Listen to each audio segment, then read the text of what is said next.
아침 일라디오. 안녕하십니까. 오늘 아침 일라디오 아나운서 오승원입니다. 부동산 거래할 때 공인중개사에게 많이 의존하게 되는데요. 이 국토교통부가 지난해 진행한 특별 단속에 따르면요, 지난해 전세 사기 의심 거래 관련자 중 약 43%가 공인중개사와 중개보조원으로 드러났다고 합니다. 이 때문에 정부가 공인중개사법을 개정하고 지난주에 시행에 들어갔는데요. 여러 가지 설명 의무가 강화됐다고 합니다. 이 집주인이 체납한 세금 때문에 집이 경매로 넘어갈 경우 세입자가 보증금을 돌려받지 못하는 일들이 생기곤 했는데요.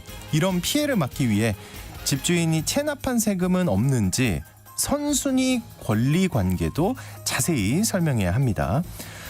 또 임차인이 담보 설정 순위에 상관없이 보호받을 수 있는 소액 임차인의 법, 최우선 변제금이 얼마인지도 설명을 해야 합니다.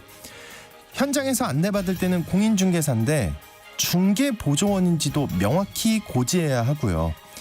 갈등이 많이 생기는 관리비 부분도 자세히 설명해야 한다는데요. 시행 초기라서 현장에서 불만의 목소리와 그 한계에 대한 말들도 나오고 있지만요. 개선될 문제도 분명 있었던 만큼 잘 보완시켜서 제도적으로 잘 정착될 수 있으면 좋겠습니다. 7월 12일 금요일, 오늘 아침 일라디오 출발합니다.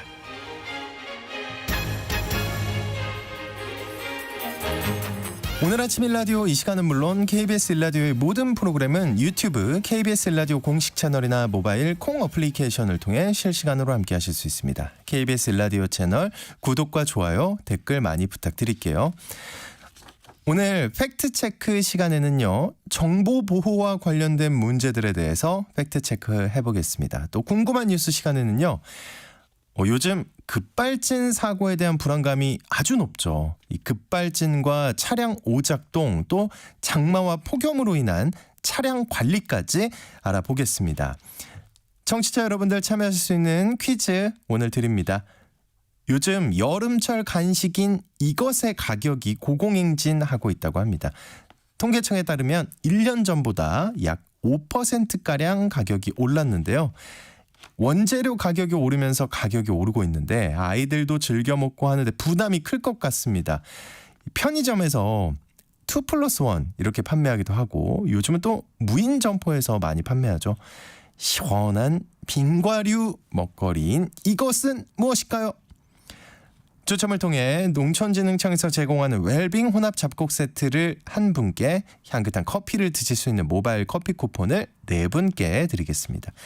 방송에 참여하실 분들은요, 단문 50원, 장문 100원이 드는 유료 문자 샵 9730으로 보내주시기 바랍니다. 유익한 정보와 살아있는 이야기가 있습니다. KBS 오늘 아침 일라디오.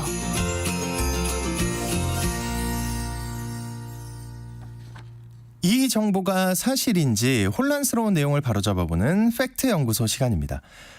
지난 수요일이 정보보호의 날이었다고 하는데요. 개인정보 보호 아무리 강조해도 지나치지 않죠. 이와 관련한 내용들 팩트체크 해보겠습니다. 팩트체커 선정수님과 함께합니다. 안녕하십니까? 네, 안녕하세요. 네, 먼저 짚어볼 사례가 차량 전화번호 무단 수집인데요. 이런 일이 있었습니까? 이거 불법 아니에요? 예. 잊을만 하면 한 번씩 보도가 되는 사례인데요. 네. 아파트나 상가 주차장에 들어와서 무단으로 전화번호를 수집한 다음에 광고나 영업에 사용하는 사례입니다. 그런데 언론에 나오는 기사는 처벌이 가능하다, 불가능하다 엇갈리고 있는데요.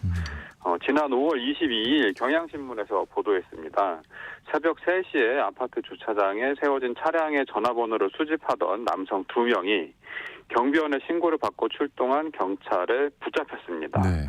이들은 공동 건조물 침입 혐의로 입건이 됐는데요. 여기에 개인정보보호법 위반 혐의는 적용이 되지 않았습니다. 개인정보보호법은 개인정보 처리자 또는 처리자로부터 이를 제공받은 자가 허위나 부정한 방법으로 개인정보를 얻거나 처리하는 행위를 금지하고 있습니다. 개인이 우연한 기회에 얻은 개인정보를 사적으로 이용하는 경우에는 처벌 규정이 없습니다.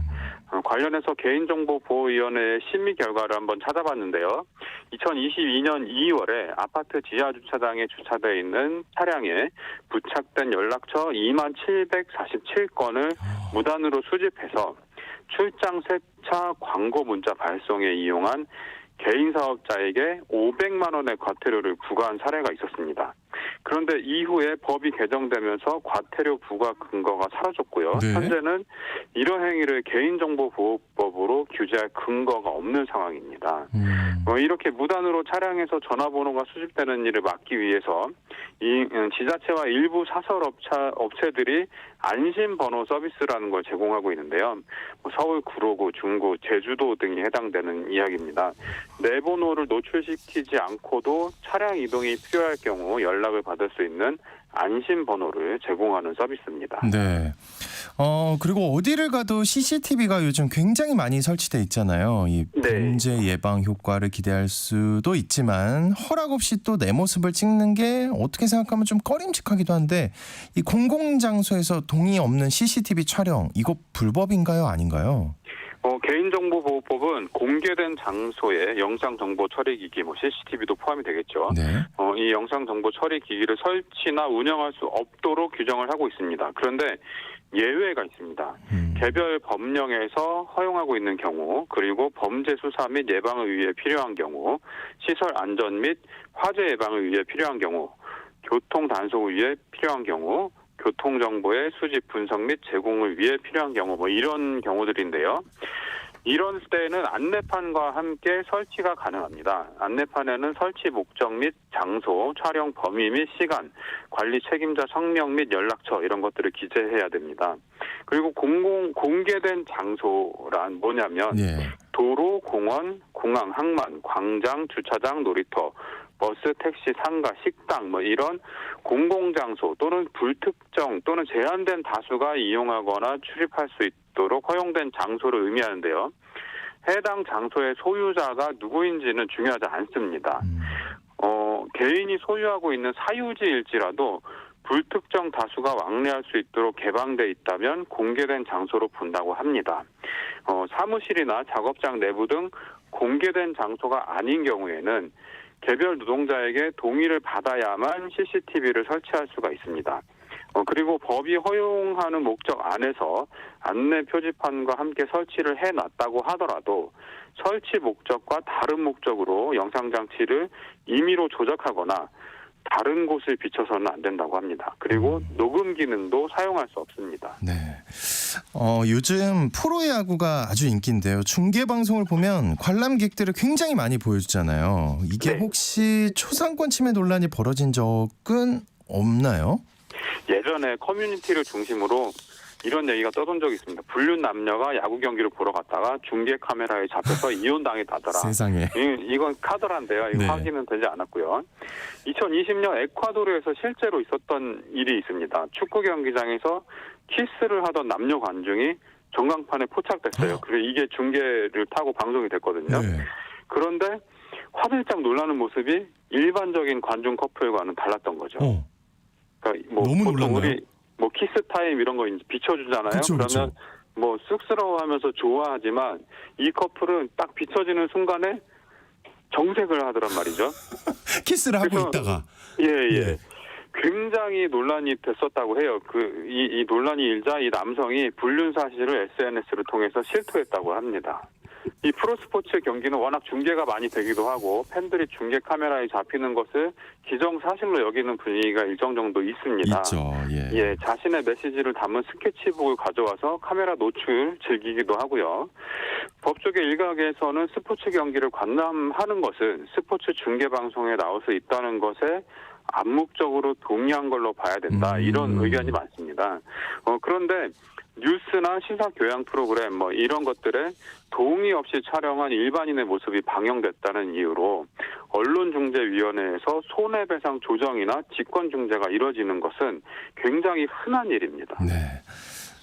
그리고 요즘 시도 때도 없이 날아오는 투자 유도 문자 이걸 보면 개인정보 보호의 중요성이 느껴지는데요. 저도 굉장히 많이 겪고 있습니다. 이거 왜 이렇게 많아진 겁니까? 저도 많이 봤는데요. 갑자기 늘어난 느낌이에요. 지난달 스팸 신고 건수가 전월보다 40% 넘게 늘어난 걸로 나타났습니다.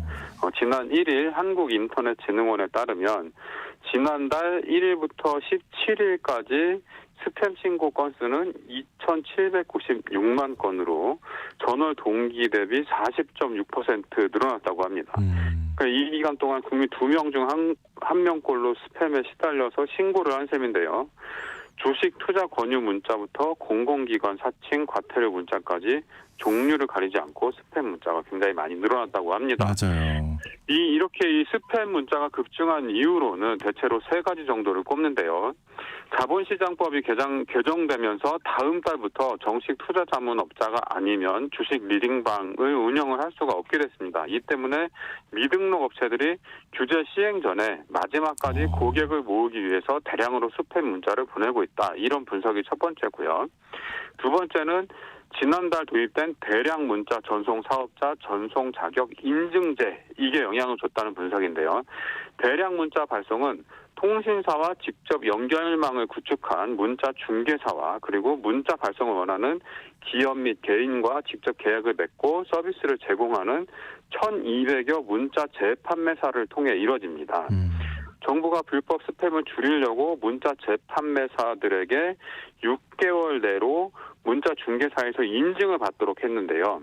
인증을 통과하지 못할 가능성이 큰 영세한 재판매사들이 네. 그 전에 최대한 영업을 강화한 측면이 있다. 이렇게 또 보는 분석이 하나 있습니다. 그리고 여기에다가 일부 문자 재판매사의 문자 발송 시스템이 해킹을 당해서 불법 스팸 발송에 악용되고 있다. 이런 분석도 나옵니다. 네, 이 스팸 문자 제발 좀 덜 받고 싶다는 분들이 많은데요. 혹시 뾰족한 수가 있을까요?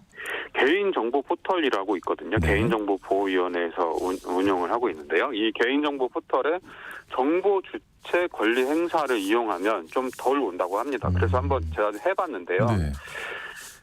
가입해 있는 수많은 인터넷 서비스의 본인 확인 내역을 보여줍니다. 그리고 불필요한 사이트에서는 탈퇴할 수 있도록 해주는 서비스입니다.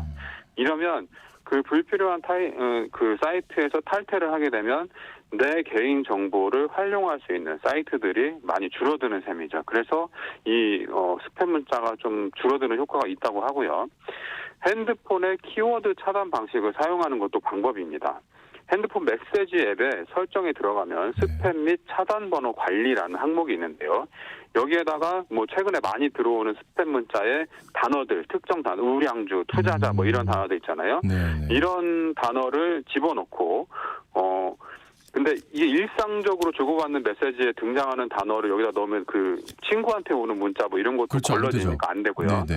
그러니까 그 스팸 문자에는 자주 등장을 하지만 일상 대화에는 잘 등장하지 않는 단어들을 이 시스템에다 넣고 걸러내는 방법이죠. 그리고 또 매우 귀찮지만 스팸 문자가 올 때마다 차단과 스팸 신고를 함께 해주는 것도 방법이 될 겁니다. 그리고 티전화, 후스콜 이런 그 스팸 차단 앱들이 많이 나와 있거든요. 네. 이걸 사용하면 또 어느 정도 스팸 문자를 줄일 수가 있습니다. 여름철이라 해외여행 계획하신 분들 많을 텐데요. 해외여행에서 개인정보 유출 피해를 당하는 경우가 있다면서요. 네, 숙소, 렌트카, 입장권 이런 것들을 온라인에서 여행 상품을 구매하는 일이 많은데요. 온라인 가격 비교 사이트도 굉장히 많이 그렇죠. 이용을 하고요. 근데 개인정보를 입력해야 하는 사이트의 경우에는 보안 서버가 설치되어 있지 않다면 개인정보가 유출될 가능성이 있다고 합니다. 그래서 내가 이용하는 사이트가 HTTPS 땡땡으로 시작하는 안전한 사이트인지 확인해야 됩니다. 그러니까 이게 HTTP로만 시작하는 사이트들이 있고 HTTPS로 시작하는 사이트가 있거든요. 그건 안 봤는데요. 예. HTTPS로 시작하는 사이트가 더 안전하다고 생각하시면 될 것 같습니다. 그리고 여행정보 앱을 다운로드할 때는 모바일 백신을 이용해서 악성 코드 검사를 해주면 개인정보 유출을 어느 정도 막을 수 있다고 하고요. 그리고 음식점이나 카페, 숙소 등 휴가지에 있는 공용 와이파이 사용에 주의해야 한다고 합니다. 이 무료 와이파이는 보안에 매우 취약하기 때문에 은행 업무나 온라인 결제 등 금융 거래를 하게 되면 민감한 정보가 유출될 수 있다고 합니다. 그래서 가능하면 데이터 로밍이나 개인 와이파이 서비스 여러 종류가 많이 나와 있죠. 이런 것들을 사용하는 것이 좋습니다. 그리고 여행 가방에 붙이는 꼬리표, 수화물 태그라고 하잖아요. 여기에 분실에 대비해서 이것저것 많이 써놓는 분들이 계세요. 제가 그러는데요. 예, 이름, 주소, 뭐 전화번호 다 그쵸. 맞선. 이메일까지. 예. 예, 이게 개인정보 유출에 악용되는 경우가 있다고 합니다. 그래서 가방을 잃어버렸을 때 찾을 수 있을 정도로 최소한의 정보만 적을 수 있도록 주의해야 하고요. 그리고 여름 휴가철에는 택배 도착일을 미뤄서 휴가에서 복귀한 다음에 택배가 도착하도록 하는 게 좋습니다. 집 앞에 우편물과 택배가 쌓이면 빈집 털이범의 표적이 되는 것은 물론이고요.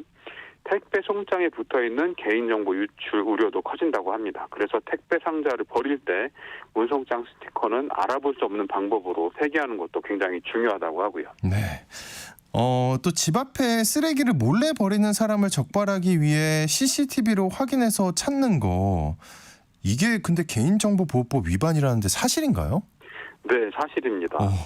예. 그럼 CCTV에 어떡하죠, 촬영된 내용은 정보 주체 본인과 관련된 영상만 확인할 수 있도록 되어 있습니다. 그러니까 우리 동네 골목을 비추는 CCTV 카메라가 있다면 그 관리 주체에게 내가 나온 부분을 열람하자고 요청할 수는 있습니다. 그럴 경우에는 내가 아닌 다른 사람이 등장하는 장면은 누군지 알아볼 수 없도록 모자이크 처리를 하고 난 뒤에 열람이 가능합니다. 근데 경우에 따라서는 이 모자이크 처리에 들어가는 비용을 청구하는 경우도 있다고 하고요. 네네. 개인정보보호위원회는 이렇게 밝히는데요. CCTV 영상 등 타인의 개인정보를 수집해 개인적으로 문제를 해결하려는 경우에는 개인정보보호법 위반으로 형사처벌 대상이 될 수 있으니 유의하십시오. 이렇게 당부를 하고 있습니다. 볼 수 있는데 모자이크 처리를 확실히 하면 되겠네요. 그죠? 근데 이럴 경우에는 네. 그냥 신고해서 경찰이 확인하도록 하는 게 우선이죠. 잘 알아둬야 할 내용들이네요. 오늘 팩트 연구소 시간, 개인정보 보호에 관한 여러 가지 정보 확인해봤습니다. 지금까지 팩트체커 선정수님과 함께했습니다. 오늘 말씀 고맙습니다. 네, 고맙습니다.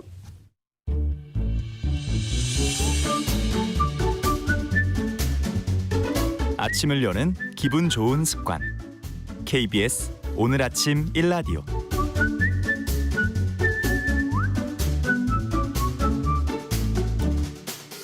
최근 시청역 역주행 사고, 또 서울역 인근 사고 등 계속 급발진을 주장하는 고령자 교통사고가 언론을 통해 보도되고 있죠.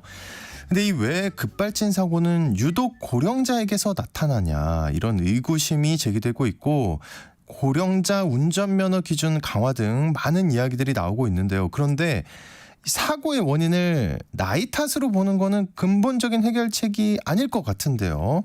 자, 그래서 오늘 궁금한 뉴스 시간, 차량의 기술적인 부분에 대해 나오는 이야기들과 장마철에 중요한 차량 관리에 대한 궁금증도 살펴보겠습니다. 오산대 미래전기자동차과의 문학훈 교수님 나와주셨습니다. 어서 오십시오. 네, 안녕하세요. 반갑습니다. 네, 너무 큰 사고가 발생해서요. 그래요, 그 충격이 예. 쉽게 가라앉지 않고 있는데, 사고 원인을 밝히는데 시간이 걸리겠죠? 먼저 이제 이게 네. 이런 사고가 생기지 않도록 좀 뭐 제작사라든지 또는 이제 운전하시는 분들도 주의를 해 주셔야 돼요. 네. 이게 너무 큰 피해다 보니까. 사실 이제 EDR이라고 하는 그 사고 기록 장치를 분석하는 것만 가지고는 그렇게 오랜 시간이 걸리지는 않아요.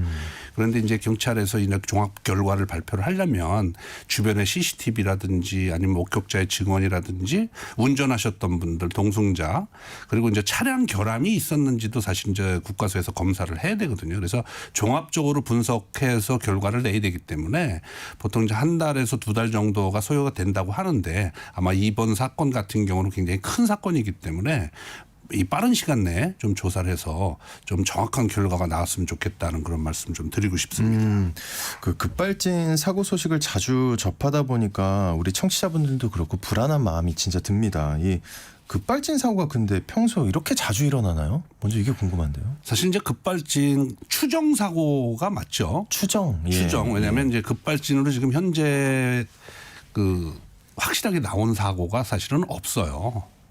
한 건도요? 네. 그래서 지금 현재 대법원에 이제 계류되고 있는 그러면 그 한 건의 사건이 있고, 그 외에는 이제 급발진이다라고 이렇게 이제 확정적으로 나온 사건이 없다 보니까 굉장히 좀 많은 얘기들이 지금 오고 가고는 있습니다. 네, 특히 이제 하나같이 다 고령 운전자 분들이에요. 그래서 좀 논란이 더 큰데, 이게 급발진은 근데 차량 결함인데 나이와 상관이 없잖아요. 사실은 이제 교통사고만을 놓고 보면 고령 운전자분들이 이제 교통사고를 지금 점진적으로 많이 내고는 있어요. 근데 이제 과연 급발진만을 놓고 봤을 때 그러면 고령 운전자가 급발진 사고를 많이 내느냐? 사실 그렇지는 않아요. 아, 그래요? 예. 네네. 그래서 일반적으로 이제 그 50대 이하 로 분류하고 50대 이상으로 분류를 해보면 50대 이하가 한 56% 정도가 이제 급발진 사고를 내는 것으로 나타나고 있기 때문에 급발진만을 놓고 보면 사실 이제 고령 운전자가 급발진을 많이 발생시킨다라고 하는 것은 조금 좀 안 맞는 얘기고 이제 전체 교통사고를 봤을 때 고령 운전자가 사고 비율이 좀 높다. 높아지고 있는 추세예요. 있죠. 아. 그래서 이제 그 연도별로 예. 보면은 2020년 같은 경우는 한 15%에서부터 21년 15.7%, 그다음에 이제 한 17%, 이제 2023년도에 20%까지 고령 운전자가 이제 사고를 내는 것으로 이렇게 돼 있고 고령 운전자가 사고를 냈을 때 사망 사고도 조금 높아지는 그런 추세에 있다. 이렇게 보시면 될 것 같아요. 아, 그렇군요. 기술적인 부분에 대해서는 많은 이야기들이 나오고 있는 걸로 알고 있습니다. 이 전문가들의 의견도 많이 엇갈리는 모양인데요. 기술적인 쟁점 중에 하나가 이 브레이크 페달을 밟았는데 급발진인지 관련해서 이제 ECU가 망가지면 브레이크 등이 안 켜진다. 아니다, 켜진다. 네, 이 논란이 있거든요. 먼저 ECU가 뭐고 이게 어떤 얘기인가요? 이 사람으로 치자면 이제 우리 머리, 두뇌. 이게 이제 ECU고 컴퓨터에 자동차를 제어하고 있는 컴퓨터가 전자화되면서 점점 컴퓨터 수가 굉장히 많아지고 있어요. 네. 그래서 이 컴퓨터라고 하는 것은 반도체 부품으로 이제 구성이 되어 있고 이 반도체라고 하는 것이 이제 열에 굉장히 좀 민감하고 충격이 일어나거나 또는 이제 이런 것 때문에 오동작할 수 있는 가능성은 충분히 있어 보여요. 그래서 그런 것이 이제 브레이크 페달하고 그러면 어떤 연관성이 있느냐라고 이제 그걸 말씀하시는 굉장히 분들이 궁금해요. 굉장히 예. 많은데 이제 최근에 나오는 자동차들은 우리가 스마트 크루즈를 사용을 해서 이렇게 이제 핸들을 놓고 주행을 할 때 갑자기 감속도가 이뤄지게 되면 브레이크 페달을 밟지 않더라도 뒤에 브레이크 등이 이렇게 껌뻑껌뻑거려서 뒤에 오는 차한테 이제 경고를 해줘. 브레이크 페달을 밟은 거와 같은 효과 내줄 수 있도록 이렇게 껌뻑껌뻑 거리거든요. 한마디로 브레이크 등이 켜지는 그렇죠. 거죠. 예. 그래서 이게 브레이크 스위치와 관계없이 감속도를 가지고 뒤에 차한테 이제 경고를 해주는 것 때문에 아마 이런 얘기가 나온 것 같은데 보통 이제 브레이크 페달을 밟으면 직관적으로 브레이크 경고등은 강제로 켜지게 돼 있기 때문에 이제 뭐 그런 경우가 브레이크 페달을 밟아서 브레이크 등이 안 들어온다? 이거는 조금 안 맞는 얘기다라고 말씀을 좀 드릴 수 있어요. 그래서 브레이크 등 같은 경우는 브레이크를 밟으면 바로 브레이크 등은 들어오고 스마트 크루즈 같은 경우 브레이크 페달을 안 밟았을 때도 등이 들어오니까 컴퓨터에 의해서 컴퓨터가 잘못되면 그게 아예 안 들어오는 거 아니냐 이렇게 말씀하는 건 조금 안 맞다. 이렇게 말씀을 좀 그러니까 드릴 수 ECU가 있어요. 망가져도 브레이크 밟으면 브레이크 등 무조건 켜진다. 들어와야 된다라는 말씀이죠. 무조건 들어와야 된다. 네네네.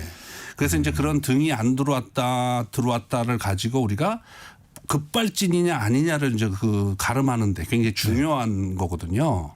그래서 브레이크 페달에 등이 들어왔음에도 불구하고 급발진이 일어났다 그러면 자동차에 어떤 결함이 발생될 수 있는 거고 브레이크 등이 안 들어오고 급발진이 일어났다 그러면 운전자의 오조작일 가능성이 높거든요. 그래서 그게 굉장히 중요한 팩트 중에 하나이기 때문에 급발진했는데 오조작이냐 아니면 차량 결함이냐를 가름하는 중요한 거기 때문에 브레이크 등 가지고 계속 이런 문제들이 이제 나오는 거죠. 아, 그렇군요.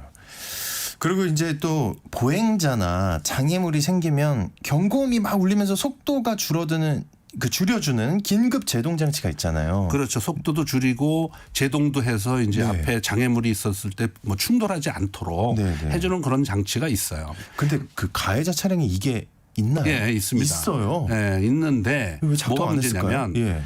이게 이제 작동이 되려면 여러 가지 조건이 있어요. 무조건 작동되는 것이 아니고. 그래서 이제 악셀 페달, 막 브레이크 페달이나 악셀 페달을 운전자의 의지가 가장 우선이거든요, 자동차는. 그래서 악셀 페달을 가고 있는데 긴급 제동을 한다는 건 논리적으로 안 맞잖아요.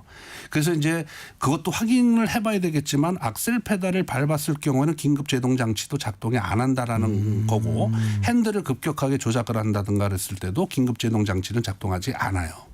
그래서 뭐 악셀 페달을 밟았느냐는 제가 확인할 수 있는 상황은 아니기 때문에 네. 긴급 제동 장치가 왜 작동이 안 됐냐고 하는 것에 대해서는 좀 전에 말씀드린 것처럼 악셀 페달이나 핸들 조작에 따라서 작동이 안 될 수 있다라고 말씀을 좀 드릴 수가 있습니다. 네, 그렇군요. 급발진 의심 사고에서 이제 주요 증거로 채택되는 사고 기록 장치, 아까 EDR이라고 잠깐 얘기해 주셨는데요. 이거에 대한 신뢰성 문제가 있다고 하는데 이 왜 신뢰성 문제가 나오는 건가요? 뭐 최근에 이제 EDR이라는 걸 많이 들어보셨을 거예요. 아마 저도 EDR이라는 용어를 엄청 쓴 주간이기도 합니다. 네. 그래서 이벤트 데이터 레코더라고 사고 기록 장치를 의미하고 있는데 이게 그 자동차에 보면 에어백이라고 있잖아요.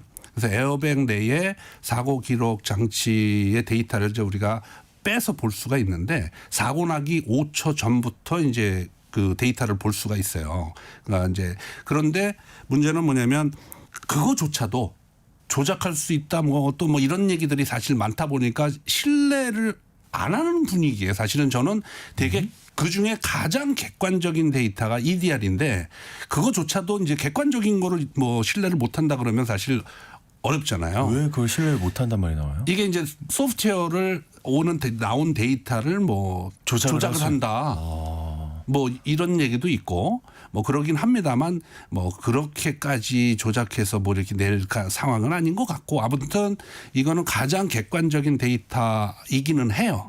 그런데 우리나라 같은 경우는 지금 현재 5초 전의 기록, 사고 5초 전의 기록을 하는데 미국 같은 경우는 25초 정도 이렇게 이제 그 전서부터 계속 많은 데이터를 우리보다 몇 배나 기네요. 네, 길게 이제 데이터를 하는데 그것도 이제 우리나라에서 빨리 이제 그 바뀌어야 될 필요성이 있고 2024년도에 거기 나오는 항목 뽑을 수 있는 항목 자체가 그 전까지는 한 45개 정도의 항목이 있어요. 그래서 차의 속도, 운전자의 악셀 페달 궤도를 얼마나 했고 브레이크를 밟았느냐 안 밟았느냐 핸들을 얼마나 틀었느냐 에어백은 전개됐느냐 이런 정보들이 45개에서 너무 중요한 정보 아닙니까? 다 중요하죠. 예. 그래서 2024년도에는 이게 이제 그 늘어요. 항목 수가 67개로. 그러니까 굉장히 많은 항목들이 들어가 있기 때문에 그 항목을 분석해 보면 사실은 운전자가 어떻게 운행을 했는지 그리고 에어백이 어느 순간에 터졌는지 이런 정보까지 다 있기 때문에 그걸 분석해 보면 사실 거동 분석이 되는 거죠. 근데 그거 자체를 뭐 안 된다라고 난 신뢰를 못 하겠다 그러면 사실은 안 돼요. 그래서 일반 객관적으로 그 데이터 말고 그러면 할 수 있는 방법이 없어요. 그래서 이제 그런 것들은 미국 같은 경우도 이제 니자라고 하는 교통안전국에서 조사를 할 때도 이 EDR이라는 데이터를 가지고 분석을 해요. 그래서 우리나라도 좀 그런 거에 대해서는 조금 좀 신뢰를 해줬으면 좋겠다. 네, 그런 좀 네. 부탁의 말씀을 좀 드립니다. 네, 이렇게 또 얘기하시는 분들 굉장히 많아요. 이 페달 블랙박스. 사람들이 요즘 굉장히 많이 그렇죠. 얘기합니다. 핫 이슈죠. 예. 그러니까 한마디로 엑셀레이터랑 브레이크가 있는 쪽에 카메라를 단다는 거잖아요. 네네네. 예. 이거 도움이 될까요? 뭐 일단 이 페달 블랙박스는 제가 생각하기에는 이미 사고 후에 악셀 페달을 밟았느냐 브레이크 페달을 밟았느냐를 확인하기 위한 거잖아요. 네. 저는 그거보다는 급발진이 일어나지 않도록 사전에 시스템적으로 뭔가 해줘야 된다고 생각하는 거예요. 이미 사고가 난 걸 누가 잘못했냐를 따지는 것보다는 물론 이게 확실한 증거일 수는 있어요. 브레이크 페달을 하도 밟았는데도 나갔다 뭐 그렇죠. 이런 얘기가 예. 있기 때문에 확실한 증거로서 확인이 되지만 사실 그 이전에 차량의 시스템을 통해서 악셀레터 페달을 뭐 의도치 않게 너무 확 밟았다든지 이랬을 때 차량의 제어를 통해서 차가 급발진이 일어나지 않도록 해주는 시스템이 먼저지 페달 블랙박스는 사실 물론 필요하긴 합니다만 그리고 실제로 전체 그 등록 대수 우리나라 같은 경우는 이제 승용차 기준으로 해서 한 1,300만 대 정도가 등록이 되어 있는데 거기에 10년간 한 490건 정도의 급발진이 추정사고가 일어났다고 하는데 실제 확률로 보면 0.003%밖에는 안 돼요. 근데 그거조차도 굉장히 이제 위험한 거기 때문에. 네. 근데 뭐 100%라는 거는 없으니까 위험한 거기 때문에 이제 그런 문제가 항상 불안을 불안해 이제 운전하시는 분들이 내 차가 아닐까 0.003%라면 사실 내가 될 수도 있잖아. 된 거죠. 그래서 그런 것이 일어나기 이전에 시스템적으로 이제 좀 커버를 좀 해줬으면 좋겠다는 거고 일본 같은 경우는 그런 시스템들이 지금 그 고령화 사회로 접어들면서 그런 시스템들이 뭐 도요타라든지 닛산이라든지 이런 차에는 다 적용을 해서 지금 있고요. 페달 블랙박스. 아니요. 딴 거를 다른 시스템을 예, 급발진이 일어나지 않도록 하는 시스템이 있고요. 네, 이미 우리나라 있어요. 같은 경우는 네. 사실 이번에 나온 이 캐스퍼 일렉트릭이라고 그 차에는 PMSA라고 하는 그런 시스템이 적용이 돼요. 근데 이게 하드웨어를 추가를 통해서 PMSA라고 하는 이 급발진 오조작 장치를 만드는 게 아니기 때문에 소프트웨어를 통해서 그렇게 할 수 있는 게 컴퓨터 내에 그 소프트웨어를 이 프로그래밍을 해가지고 급가속이라고 판단됐을 때 엔진의 토크를 떨어뜨리게 하고 제동을 할 수 있는 시스템이잖아요. 그래서 이런 것들이 비단 캐스퍼 일렉트릭뿐만이 아니고 다른 차에도 소프트웨어를 업데이트할 수 있는 기능들이 많이 있기 때문에 다른 차에도 손쉽게 업데이트를 시킬 수 있거든요. 그래서 이거를 좀 각 제조사들마다 조금 고민을 좀 해서 빠른 시간 내에 소프트웨어 업데이트를 한다든지 이렇게 해줬으면 급발진 사고는 어느 정도 막을 수 있지 않겠나. 지금 말씀 들어보니까 그거는 비용도 크게 안 들 것 같긴 한데. 네네네 그렇습니다. 페달 블랙박스는 돈 주고 사야 되잖아요. 네, 그렇죠. 근데 그거는 이미 사고 난 이후에 증명하기 위한 거지만 제가 말씀드리는 거는 사고 나기 전에 시스템적으로 했으면 좋겠다 하는 게 제 생각입니다. 그 일본이 이제 우리보다 고령화가 좀 더 빠르잖아요. 네. 그 요즘 일본 사례를 여러 가지로 많이 소개를 해드리고 있는데 그 일본에서는 페달 오작동 같은 걸 막아주는 시스템이나 이런 안전장치를 의무화하는 움직임이 활발하다면서요. 그러니까 일본 같은 경우는 고령화가 우리나라보다 먼저 하고 그쵸. 고령 운전자 사고들이 이제 지금 많았었어요. 그래서 이제 좀 전에 말씀드린 것처럼 그 시스템적으로 급발진이 생기지 않도록 해야 된다. 그래서 이제 그 법적으로 이제 제정을 해서 이제 적용을 하고 있고요. 그래서 이 국제기구에서도 사실은 이 부분에 대해서 이제 고민을 좀 하고 있어요. 그래서 국제기구라 하면 네, 어디 UN 그 WP29라는 그런 국제 재정 기구가 있는데 거기에도 이제 방지 장치를 하기 위해서 이제 국제 그 평가 기준하고 법규 제정을 진행을 하고 있어요. 그래서 그게 이제 ACP라고 Acceleration Control for Pedal Error.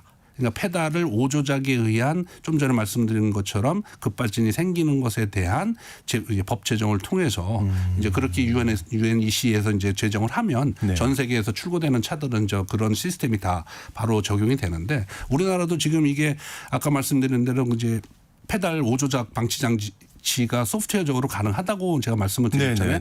그래서 요거를 빠른 시간 내에 빠른 시간 내에 적용을 해서 다른 차에도 적용을 하면 조금 좀 줄어들지 않을까 이런 생각이 듭니다. 교수님 말씀 들으면 생각보다 쉽게 뭔가 막을 수 있을 것 같은데요. 이런 사고들을. 빨리 도입돼야 될 것 같습니다. 우리도 그렇습니다. 이제 그 현재 기준으로요. 특별히 급발진이나 차량 오작동이 발생하는 차량들이 혹시 있나요? 뭐 이게 차량들은 그 전기차의 반도체가 적용되는 그 부품들이 점점 증가하고 있어요. 그리고 급발진 차량들은 전부 전자제어 시스템을 적용한 차량들에서 많이 발생을 하고 이 컴퓨터가 들어가 있지 않은 차량인 경우에 옛날식 같은 경우는 사실 급발진이라는 말조차도 사실 없었고 그런데 이제 최근에는 그런 컴퓨터를 통해서 제어를 좀 정밀 제어를 하다 보니까 자동차의 성능이 좋아지려면 컴퓨터에 의해서 조작을 해야 되거든요.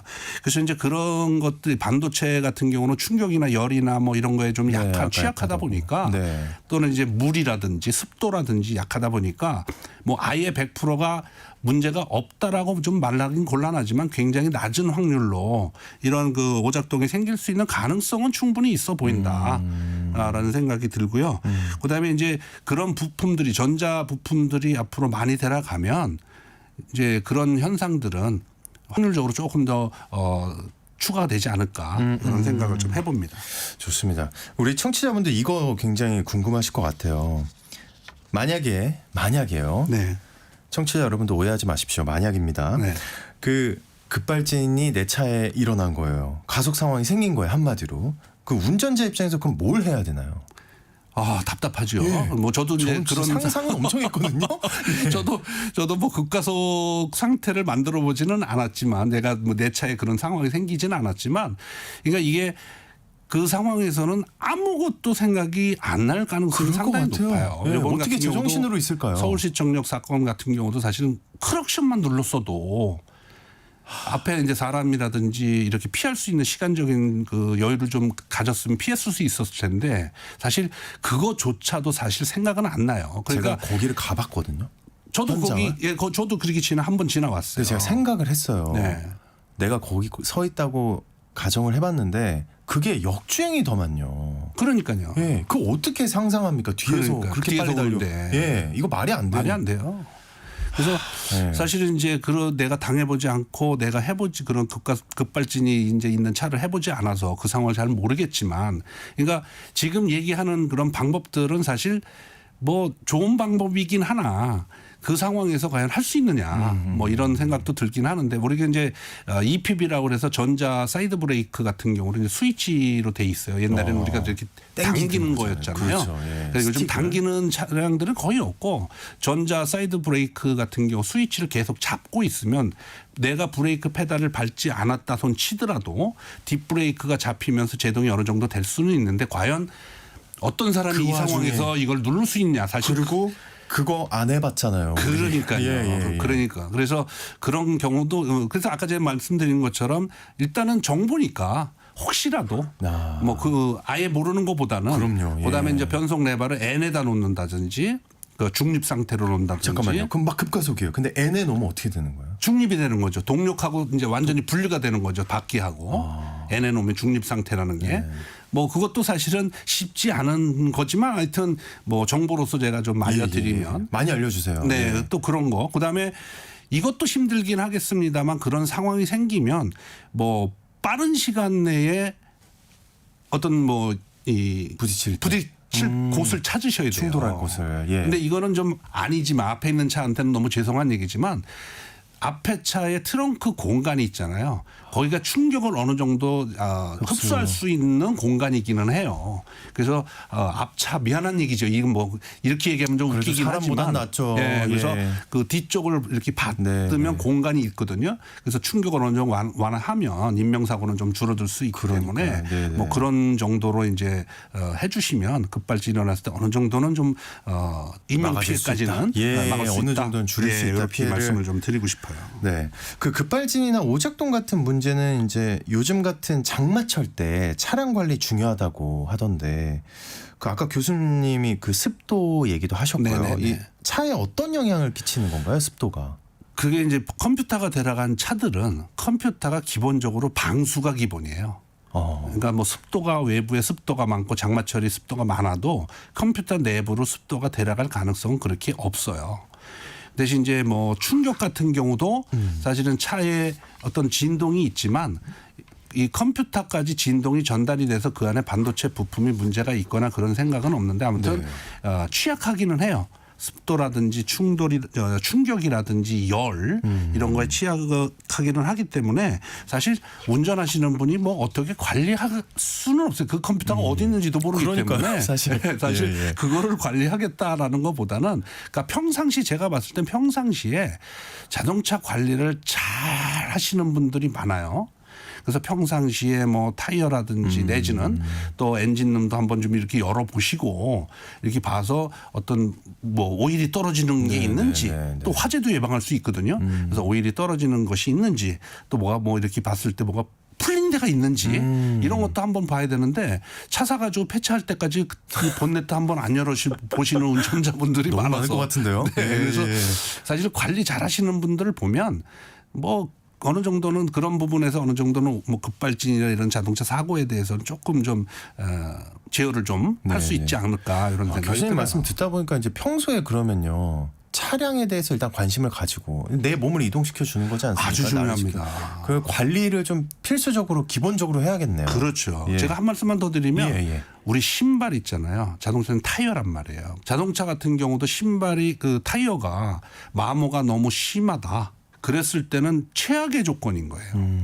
진짜 이 타이어 트레드가 마모가 된 상황에서는 고속 주행 시 평상시 비 안 와도 위험하지만 비가 왔을 때는 더 위험해요. 타이어 그런 관리. 것처럼 예. 관리를 좀 해주십사 하는 얘기예요. 네. 궁금한 뉴스 오늘은 요즘 걱정되는 급발진과 차량 오작동 또 여름철 안전한 차량 관리법에 대해 알아봤습니다. 지금까지 오산대 미래전기자동차과의 문학훈 교수님과 함께했습니다. 또 나와주셔야 됩니다, 교수님. 아유 예 감사합니다. 네, 오늘 말씀 고맙습니다. 네. 자, 오늘 퀴즈 정답은요. 아이스크림이었습니다. 상품 받으실 당첨자는 중복 당첨 여부 확인 후에 홈페이지에 게시해 놓겠습니다. 오늘 아침 일라디오 전 내일 인사드리겠습니다. 지금까지 아나운서 오승원이었습니다. 고맙습니다.